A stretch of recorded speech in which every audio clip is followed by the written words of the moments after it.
전 위원장은 이상민 의원님을 직접 영입하신 분이잖아요. 네. 혹시 뭐 총선 끝나고 연락하시거나 만나신 전화 왔었죠. 하여튼 조만간 한번 볼까 싶어요. 홍준표 대구시장은 왜 그렇게 평가를 하시는 걸까요? 추준 이하의 말씀을 하실까. 좀 개인적으로 제가 홍준표 선배님 하는데 흡사 같은 얘기예요. 네 편 내 편 없는 신개념 시사 토크쇼 중립기어 받고 살펴봅니다. 안녕하세요. 중립기어 장하얀입니다. 총선 이후 첫 인사의 전당에 이상민 국민의힘 의원 모셨습니다. 어서 오세요. 네, 안녕하세요. 선거 치르느라 고생 많으셨습니다. 이제 일주일 정도 지났는데 어떻게 지내고 계세요? 쓴맛을 보고 있죠. 아, 그러세요? 그동안 쭉 저는 17대 낙선 경험이 없잖아요. 그쵸, 맞아요. 17대부터 쓴맛이 아주 진합니다. 근데 일단은 21대 국회는 아직 임기가 남아있긴 하잖아요? 얼마 안 남긴 했는데 뭐 향후 일정이나 계획으로 준비하고 계신 게 이제 있으세요? 준비하죠. 어떤 거? 왜냐면 임기가 이제 어쨌든 5월 31일 날이면 끝나니까 네네. 제가 하던 것들 다 완결은 안 짓더라도 네. 일단은 매듭을 짓는 게 필요하고 또 저도 거기서 끝이 아니잖아요. 앞으로 뭘 할 것인가. 아직은 방향은 잡지 못했어요. 그냥 네. 웃고 있어도 눈물이 난다. 자, 그러면은 이제 이상민 의원과 본격적인 현안 이야기 나눠보겠습니다. 16일 총선 참패 이후 윤 대통령의 첫 공식 입장이 나왔습니다. 내용이나 입장 표명 방식에 대해서 좀 전반적으로는 어떻게 평가하시나요? 난 대통령 진심은 와닿습니다. 대통령은 진심으로 국민의 소리를 듣고 또 민심을 따르겠다.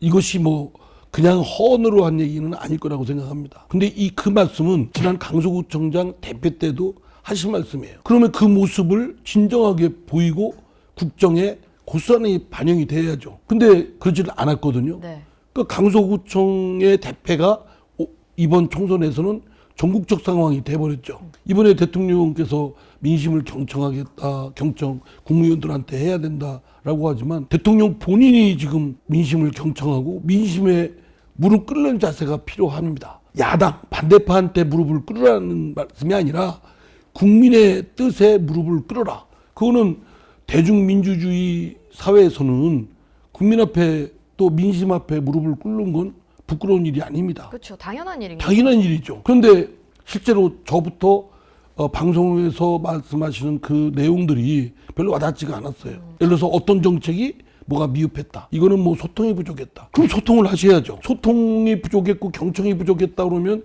대통령이 그 모습 보이고 그게 별로 몸에 딱 체감이 되는 그런 건 못 느꼈어요. 네. 제가 국민의힘 소속 의원인데 대통령을 편들어주고 싶어도 편이 들 수가 없는 그런 거라고 생각됩니다. 네. 그 이유 중에 하나로 이제 많은 분들이 꼽으시는 거는 이게 일방적인 소통이었잖아요. 기자의 질문을 받는 뭐 질의응답 형식이 아니라 형식 자체도 문제가 그렇죠. 있다고. 국민들이 묻고 싶고 국민들이 궁금해하는 부분이 있거든요. 뭐 그런 것들을 이 집중적으로 얘기를 해야지 뭐 어떤 정책 대통령이 아직은 국민의 민심과 사이클이 맞지가 않다. 네, 그 부분은 이제 앞으로 어떻게 흘러갈지 지켜보도록 하고 영수회담 이야기도 좀 해볼게요.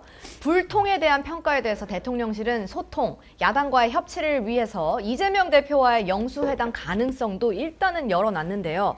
만남이 과연 성사될까요? 이번에도 구체적인 내용은 안 나왔거든요. 원래 논리적으로 따지면 야당의 상대는 여당이잖아요. 네. 그러면 야당 대표라면 여당 대표하고 만나고 협의하고 정치권에서 국회에서 합의를 생성시켜서 정부에 요구하고 법안 통과시키고 이렇게 하는 게 정상적인 프로세스인데 우리나라 지금 현재의 정치적 상황은 정상적인 상황이라고 볼 수가 없죠. 형사 혐의를 중대 혐의를 받는 사람이 지금 야당 대표로서 야당을 방탄으로 이용하고 있고 또 유죄 판결 받은 사람이 지금 이번에 선풍적인 인기를 끌어서 네. 지금 비례대표 한 10몇 석을 또 얻었잖아요. 제3당. 그게 정치 현실이죠. 그러니까 윤석열 대통령은 이번에 총선의 대패로 인해서 그동안 이런 논리적인 것이 합리적인 것을 요구할 수가 없어요. 현실은 야당 대표를 만날 수밖에 없어요.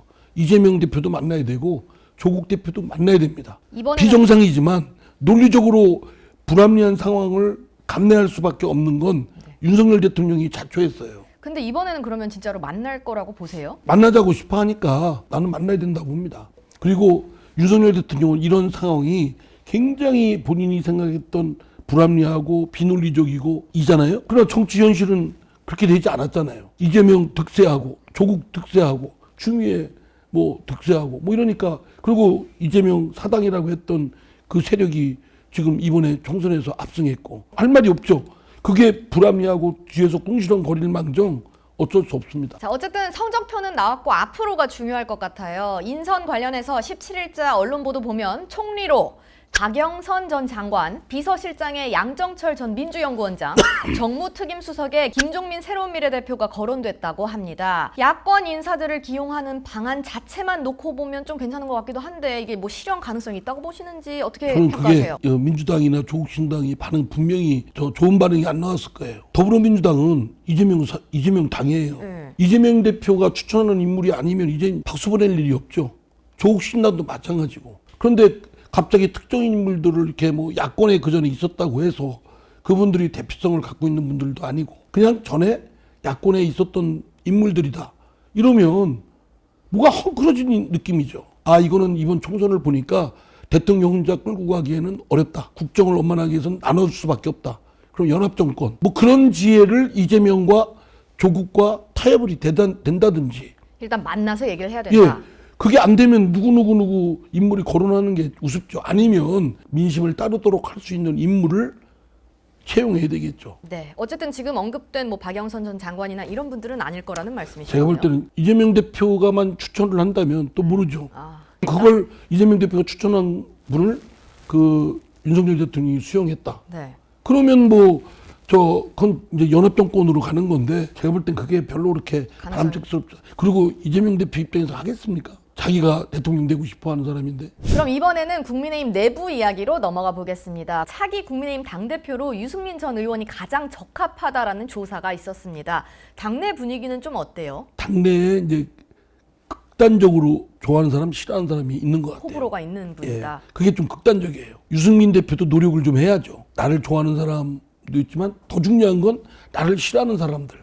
그 사람들이 좀 하도록 본인도 노력을 좀 해야 되겠죠. 그 아주 귀중한 자원인 건 틀림없는 것 같아요. 근데 호불호가 있다라는 말씀이신 거예요? 예, 그러니까 그걸 넘어가려면 본인도 극복해야 될 과제도 있고. 당대표 하면 잘할 거, 당을 잘 이끌어 나갈 거라고 보세요? 그분도 쓴맛을 좀 많이 봤잖아요. 네. 봤으니까 대체로 쓴맛을 본 분들이 쓴맛을 볼 때를 잊지 않으면 잘할 거예요.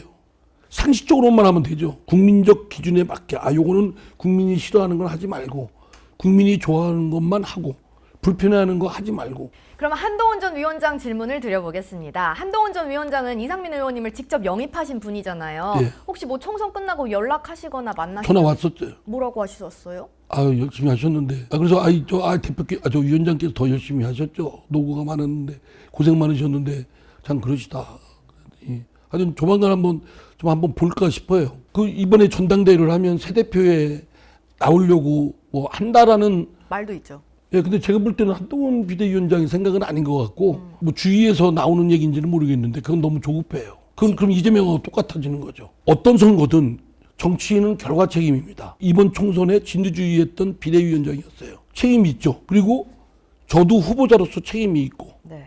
윤석열 대통령도 책임이 크고 다 책임져야 될 사람인데 책임지고 물러났잖아요. 책임지고 안 물러났으면 모르는데 물러났는데 또 내가 당대표 하겠다고 하면 좀 뭐가 어긋나죠. 상식이 안 맞잖아요. 주위에서 일부 그런 생각이 있는 사람들이 있을지 모르지만 그건 조급증이다. 근데 만약에 그렇다면은 한동훈 전 비대위원장이 언제쯤 정계에 복귀하는 게 좀 옳다고 보세요? 타이밍상? 은인 자중이라는 말 있지 않습니까?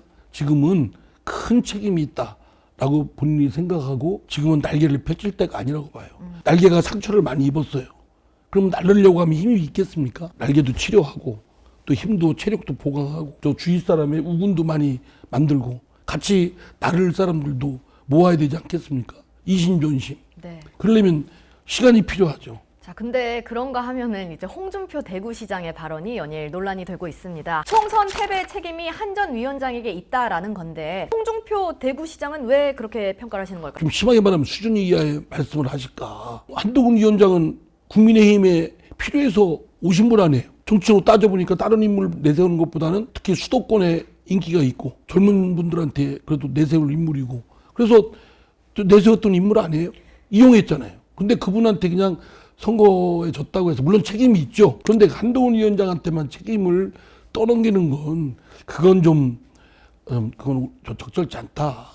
그러면은 이제 이렇게 강도 높은 비판을 했다는 거는 홍준표 대구시장님은 진짜 이게 완전히 한동훈 전 위원장 탓이다라고 생각을 하셨기 때문 아닐까요? 그렇게 생각했다면 그건 잘못된 거죠. 왜 한동훈 위원장의 책임만 있습니까? 이거는 전국 선거예요. 각 지역의 후보자들 다 있어요. 후보자 책임도 있죠. 제 지역구에서 제가 선택받지 못하고 낙선한 거는 제 책임이 제일 크죠. 1차적인 책임은 사실은 그 후보자들 책임이 제일 크죠. 그런데 그 후보자들은 빼고 그냥 한동훈 위원장만 패대기 하는 것은 홍준표 시장답지 않은, 네. 좀 개인적으로 제가 홍준표 선배님 하는데 홍준표 선배답지 않은 좀 좁쌀 같은 얘기예요. 자, 이제 제3당의 위치를 차지한 조국혁신당 얘기해 볼게요. 1호 법안으로 한동훈 특검법을 내세웠습니다. 이 특검법은 얼마나 동의를 얻을 거라고 보세요? 특검법을 내놓고 뭐 밀어붙이겠다 하는 거는 원수를 복수하겠다, 적개심일 뿐이에요. 적개심에 그득 차 있어요. 그리고 이제 그 정도의 의석을 차지한 대표로서는 정치권에서 중심 인물이에요. 그러면 이제 통합적인, 이제 갈라치기에서 상처를 내고 반사적 이득을 얻는 그런 쫄개 같은, 좁쌀보다도 못한 그런 정치적 리더십을 보일 게 아니라 치유하고 통합시키고 적개심을 없애고 이런 노력을 해야 되잖아요. 네. 난 조국 전 장관한테도 진짜 하고 싶은 말이 많아요. 하는 행태를 보면 너무 복수심에 그득 차 있어요. 그거는 본인도 파멸인 거예요. 적개심은 자기 스스로를 파멸시키는 겁니다. 이런 때일수록 은인자 중에 될 분은 조국 전 장관이라 생각을 해요. 복수의 화신으로 이렇게 아이콘이 되면 저는 본인도 불태워버린다. 네. 은인자 중하고 성찰하길 바랍니다. 네. 자, 22대 국회 상임위 신경전이 벌써부터 시작됐습니다. 홍익표 원내대표는 법사위 운영위는 민주당이 가져가야 된다라고 말을 했고요. 김태년 의원은 168석이 넘어가면 모든 상임위는 한 당이 가져가야 된다라고 말을 했어요. 21대 국회에 이어서 또 지각, 단독 개원이 우려되는데 이거 뭐 또 싸우는 것부터 보는 거 아닐까요? 뭐 힘으로 밀어붙이면 방법이 없죠. 뭐 그냥 밀어붙이면 방법이 저는 없다고 봐요. 근데 그렇게 되면 망해요. 네. 또 민주당이 망하지 않기를 충고를 하고 싶은 마음은 없지만 매우 반지혜, 지혜롭지 못한 행태입니다. 고릴라처럼 힘자랑하고 으쓱거리고 헐크처럼 하면은 어떻게 되겠습니까? 결국 힘자랑에 자기가 망해버려요. 그런 것이 역사의 지혜고 우리가 해왔던 거예요. 지금 국민의힘이 폭삭 망한 것이 왜 그래요? 윤석열 정권, 여권이 정권을 잡았다고, 대통령 권력을 잡았다고 으쓱거렸기 때문에 그런 거예요. 근데 이제 당분간 이제 선거가 없으니까 이제 지금 의석이 많은 민주당이나 조국신당이 또 선명성 경쟁을 하면서 힘자랑 할 가능성이 높다고 생각합니다. 2년에 후면 또 선거가 있잖아요. 지방선거가 있고. 국민의힘이 절치부심하고 힘을 길러서 어쩔 수가 없어요. 지금 선거가 없으니까 뭐 바꿀 수 있는 여지도 없고, 그러면 대통령부터 대전환하고 여권도 대전환해서 2년 후에 있을 그 민심을 얻을 각오를 해야죠. 밑바닥부터 기면서. 자, 인싸의 전당 이제 마지막 시간입니다. 라스트 원미닛 코너인데요. 이상민 의원님께 딱 1분 드리겠습니다. 총선 대승을 거둔 이재명 조국 대표에게 1분 동안 가감 없이 말씀하시면 됩니다. 이번 총선에 아주 득이만만한 이재명 대표, 또 조국 대표, 또 그 같은 당에 있으면서 그 한동훈 위원장을 그냥 신랄하게 그냥 아주 패대기하는 홍준표 시장, 이분들이 힘의 원리를 잘 모르는 것 같아요. 힘은 늘 작용과 반작용이 있습니다. 늘 득세해서 득이만만하고 밀어붙이면 반드시 반작용, 역작용이 있다라는 점을 스스로 좀 겸손해 주길 바랍니다. 본인들이 그렇게 기고만장하고 으쓱거리는 것 때문에 본인이 망하는 건 뭐 어쩔 수 없지만 주위까지 피폐해지고 힘들게 합니다. 국민을 힘들게 하지 마시고 불편하게 하지 말기를 바랍니다. 네, 이상민 의원님과 함께한 중립기업 마무리하겠습니다. 구독과 좋아요, 알림 설정 한 번씩 꼭 눌러주시고요. 시청해주신 여러분 고맙습니다.